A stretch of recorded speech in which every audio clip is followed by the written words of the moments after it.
ሚያዝያ 12 ቀን 2018 ዓ.ም ላይ ሆነን ከዚህ ቀደም በዚህ ሳምንት በሀገራችን ምን ተፈጥሮ አለፈ ስንል ወደ ኋላ ተጉዘን ታሪክ ልንፈትሽ ነው። የሳምንቱን ታሪክ ልንዘክር፣ ምን ተሰርቶ ምን ተከውኖ ታለፈ ብለን የዘመን ምዕራፎችን ልናገላብጥ ዛሬ የምንኖርበትን ዓለም የቀረጹ ክስተቶችን ፈትሸን እነሆ ይህ ተከውኖ ነበር ልንል በዛሬው ሳምንቱን በታሪክ ጥንቅራችንም በዘመን ኮርቻ ወደ ኋላ ተሳፍረን ሀገራችን ካየቻቸውና ታሪክ ከሚረሳቸው ታሪካዊ ክንውኖች አንዱን እናስታውሳለን።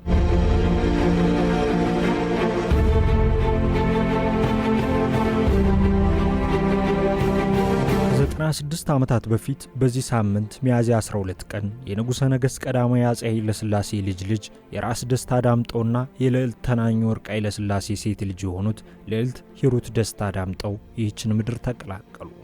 በ1920ዎቹ መጀመሪያ ዓለም በተለያዩ ችግሮች እየተፈተነች ነበር። ታላቅ የምጣኔ ሀብት ድቀት ዓለምን አናውጧታል። ፋሺዝም በጣሊያንና በጀርመን እየጨመረ ነበር። በዚህ ምክንያት አውሮፓ እረፍት አጥታለች። የወቅቱ አያላን አይናቸውን ወደ አፍሪካ አነጣጥረዋል። ኢትዮጵያ ግን በ1888 ዓ.ም ያስመዘገበችውን ድል ምክንያት አድርጋ ሉዓላዊነቷን ጠብቃ ትገኛለች። ሚያዝያ ወር 1922 ዓ.ም ራስ ተፈሪ መኮንን ወደ ዙፋን ሊመጡ በዝግጅት ላይ ናቸው። አዲስ አበባ ከመላው ዓለም የመጡ ዲፕሎማቶችንና ታዋቂ ሰዎችን የሚስብ የዘውድ ዙፋን ዝግጅት እያደረገች ነበር። በዚህ መሃል የዛሬ ባለ ታሪካችን ልዕልት ሂሩት ደስታ ይህችን ምድር ተቀላቀሉ። ልዕልት ሂሩት የተወለዱት ሚያዝያ 12 ቀን 1922 ዓ.ም ሲሆን አያታቸው የኢትዮጵያ ንጉሠ ነገሥት ሆነው ዙፋኑን ከተረከቡ ከ17 ቀናት በኋላ ነው። ልዕልት አይዳና ልዑል አምሃ ደስታን ተከትለው የልዕልት ተናኝ ወርቅና የራስ ደስታ ዳምጠው ሶስተኛ ሴት ልጅ ሆኑ። ራስ ዳምጠው በኢትዮጵያ ታሪክ እጅግ የተከበሩ ጦረኛ፣ የንጉሣዊ ቤተሰብ አባል፣ የአመራር ምልክትና ደፋር መሪ እንደነበሩ ይነገራል። ልዕልት ተናኝ ወርቅ ኃይለ ሥላሴም በክብራቸው የሚታወቁና በእምነታቸው ጠንካራ የሆኑ ሴት ስለመሆናቸው መረጃዎች ያሳያሉ።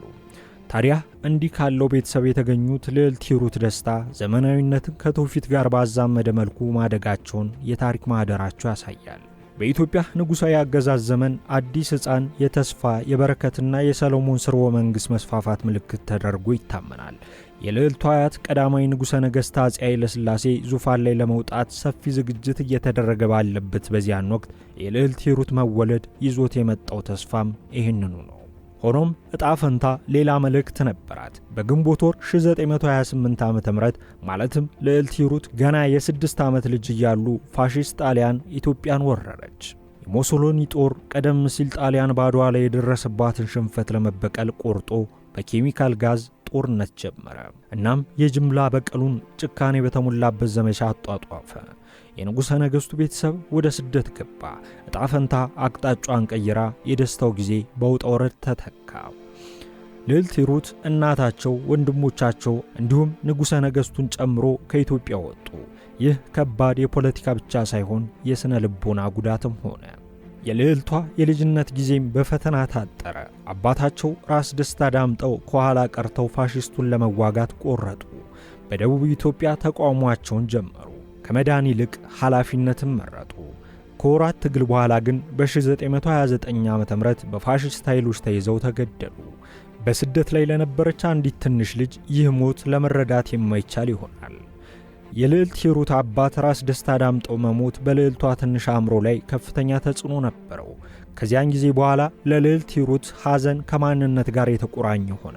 የንጉሠ ነገሥቱ ቤተሰብ በእንግሊዝ መሰደድ የታዳጊዋ ልዕልት ወሳኝ ምዕራፍ ሆነ።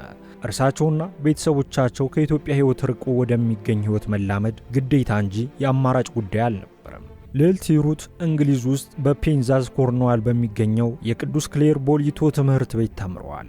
በኋላም በሰሜን ዌልስ ባበርጌል በሚገኘው ክላሬንዴን ትምህርት ቤት ትምህርታቸውን ቀጥለዋል።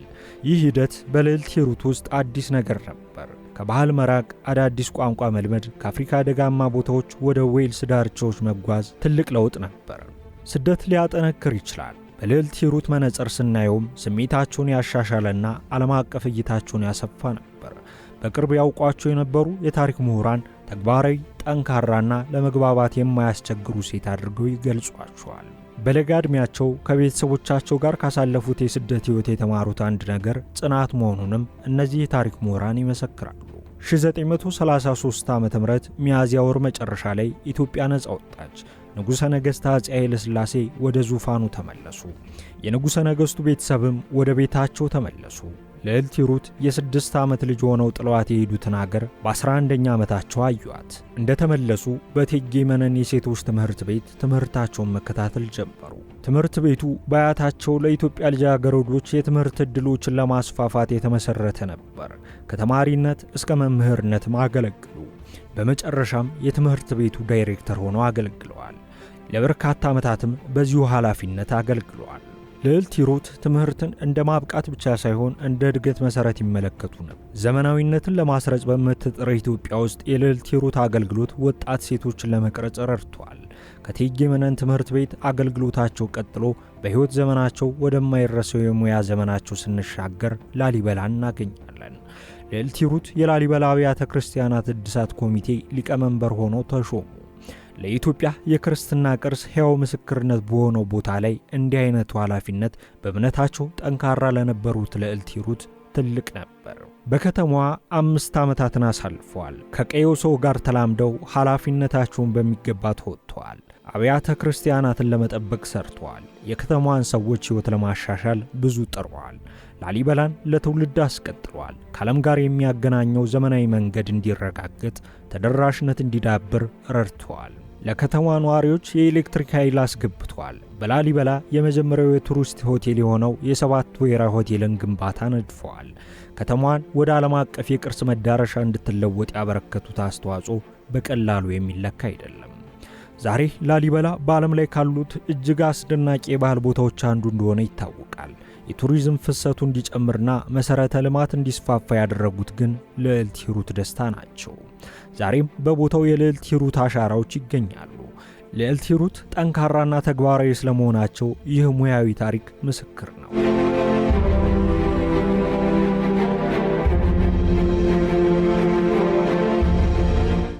በ1961 ዓ.ም ልዕልት ሂሩት ደስታ ሜጀር ጀነራል ነጋ ተገኝን አገቡ። ባለቤታቸው ሜጀር ጀነራል ነጋ በወታደራዊና በአስተዳደር ተግባራቸው በ3ኛ ክፍለ ጦር አዛዥነታቸውና በኋላም በበጌ ምድርና በሰሜን የግዛት አዛዥነታቸው ጭምር ይታወቃሉ። ያገለገሉባቸው ቦታዎች ለኢትዮጵያ ማንነትና መረጋጋት ማዕከላዊ ክልሎች ነበሩ። ታዲያ ልዕልት ሂሩት ከባለቤታቸው ጋር በመሆን በእነዚህ ቦታዎች ላይ የተወጡት ሚና ቀላል አልነበረም። እንዲህ ባለ ሁኔታ ዓመታት አልፈው የኢትዮጵያ አብዮት ፈነዳ። ደርግ ስልጣኑን ተቆጣጠረ። ንጉሳዊ ሥርዓት ፈረሰ። የልዕልት ሂሩት ባለቤት ጀነራል ነጋ ተገኝ ወደ ሱዳን ሸሹ።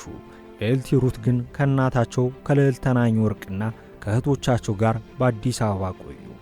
ደርግ ለ14 ዓመታት በስር እንዲቆዩ አደረጋቸው። የፖለቲካ ሁኔታዎች አስቸጋሪ ውጣ ውረድና መገለል አሳለፉ። ከቅንጡ የቤተ መንግሥት ሕይወት እስከ እስር ቤት ጨለማ ክፍሎች ድረስ ተፈተኑ። በደርግ አገዛዝ የመጨረሻዎቹ ዓመታት ተፈተው ወደ ስደት አመሩ። ከፖለቲካው ዓለም ርቀው መኖርን መረጡ። ከዚያ በኋላ ከፖለቲካው ዓለም ርቀው መኖርን መረጡ። ልዕልት ሂሩት በስደት ሳሉ የግል ሕይወታቸውን ሸሽገዋል ማለት ይቻላል። በአደባባይ የታዩት ጥልቅ ታሪካዊ ጠቀሜታ ባላቸው ጊዜያት ብቻ ነው። የአፄ ኃይለ ሥላሴ ዳግም ቀብር ሲደረግ የአማሃ ሥላሴ የቀብር ሥነ ሥርዓት፣ የእናታቸው የልዕልት ተናኝ ወርቅ የቀብር ሥነ ሥርዓት፣ የእቴጌ መድፈሪያሽ ወርቅ የቀብር ሥነ ሥርዓትና የእህታቸው ልዕልት አይዳ ቀብር ሥነ ሥርዓት ላይ ታይተዋል። እነዚህ ሁነቶች ላይ አልተሸሸጉም። ነገር ግን በየትኛውም ፖለቲካዊ ሐሳብ ላይ ተሳትፎ እንዳልነበራቸው መረጃዎች ያሳያሉ። ልዕልት ሂሩት ባለቤታቸውን ጀነራል ነጋ ተገኝንም በግንቦት ወር 1994 ዓ.ም አጥተዋል። ልጆች አልነበሯቸውም። ይሁን እንጂ በመከባበር ዓመታትን ኖረዋል። የባለቤታቸው መሞትና በአጠቃላይ ቤተሰባቸው ላይ የደረሰው ነገር ልዕልት ሂሩትን በእጅጉ ነክቷል። ነገር ግን የእሳቸው ሕያው ቅርስም የሚተላለፈው ባሳዩት አገልግሎት ጽናትና ክብር ስለሆነ ሐዘኑን ተቋቁመው አልፈዋል። ልዕልት ሂሩት በርካታ የንጉሠ ነገሥታዊ ክብሮችን አግኝተዋል። የሳባ ንግሥት ግራንድ ኮርደን፣ የኢምፔሪያል ዘውድ ሜዳሊያ፣ የኢምፔሪያል የብር ኢዮቤልዩ ሜዳሊያ፣ 35ኛ የዘውድ ክብረ በዓል ሜዳሊያና ሌሎችም ይጠቀሳሉ። ከዚህ በተጨማሪ አያታቸውን አሜሪካን ጨምሮ ሌሎች የውጭ ሀገራት ላይ በሚደረጉ ጉብኝቶች ላይ አጅበዋል። በተለይም በአሜሪካ በፕሬዝዳንት ጆን ኤፍ ኬኔዲ እና በቀዳማዊት እመቤት ዣክሊን ኬኔዲ አስተናጋጅነት በክብር ተስተናግደዋል። ሌሊቱን በዋይት ሃውስ እንዲያሳልፉ ከተጋበዙ የመጀመሪያዎቹ ሰዎች መካከልም አንዱ ነበሩ። ልዕልት ሂሩት ሐምሌ ወር 2006 ዓ.ም በ84 ዓመታቸው ከዚህ ዓለም በሞት ተለይተዋል። ልዕልት ሂሩት በወረራ፣ በግዞት፣ በመልሶ ማቋቋም፣ በዘመናዊነት፣ በአብዮት፣ በስርና በስደት ውስጥ ሁሉ ኖረዋል።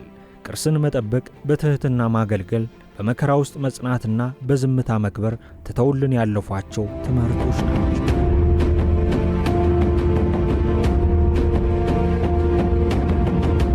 ሳምንቱን በታሪክም በዛሬው መሰናዶ የእኚህን ልዕልት የሕይወት ዘመን ትዝታ እንዲህ ባለ መልኩ አስታወሰ።